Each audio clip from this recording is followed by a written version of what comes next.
So, good day mga kol. So, meron tayong parts sa DE17V.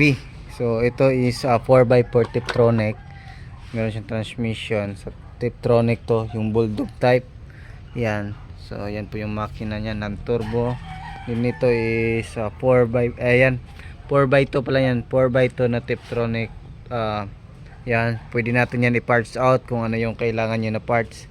Then dito meron din tayong 4x4 na Tiptronic. So engine and accessories niya sa makina. So makina lahat to. Yan. So check natin yung ibang parts natin. Dito rin meron tayong 4x2 manual na DE17 engine and transmission. Meron po tayong mga computer box, evaporator sa DE17. Meron tayo 4x4 motor sa DE17, meron tayo. Yan, so DE16T na 4x2 automatic, meron tayong parts. Ayan, so dito din evaporator. Yan, mga new arrival evaporator ng DE64W at saka DE17. Ayan, so dito din meron tayong 4x2 manual na DE17 na parts. Ayan, so makina. Din dito is engine and transmission 4x2 Tiptronic, pero ito hindi namin binibenta yung mga AGS kasi para sa mga unit namin yan. Importante yan kasi nag-assemble din kami. Then dito din meron tayong pure manual na 4x2 engine and accessories. Ayan, so makita natin. So napaka hinog pa ng mga makina na nandito.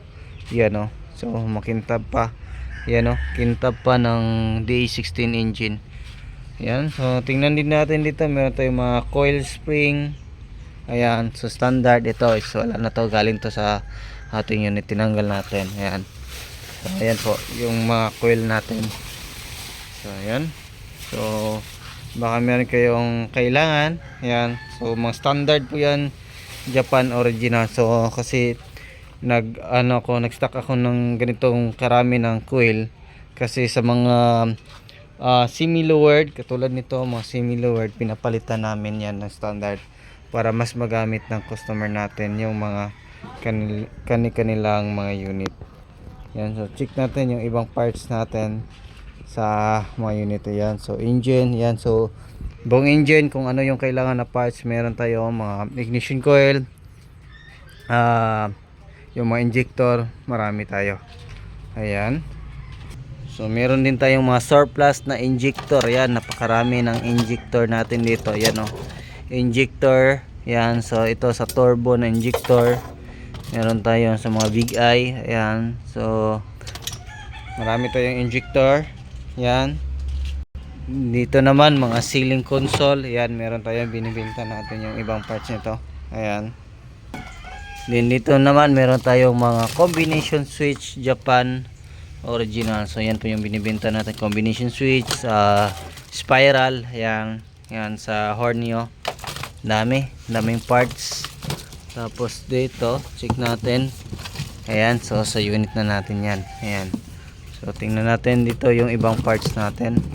Ayan, dito mga BCM sa D17. Meron tayo power steering module, meron tayo dito mga call. Yan, so wiper motor meron tayo. Yan, yan yung mga parts natin.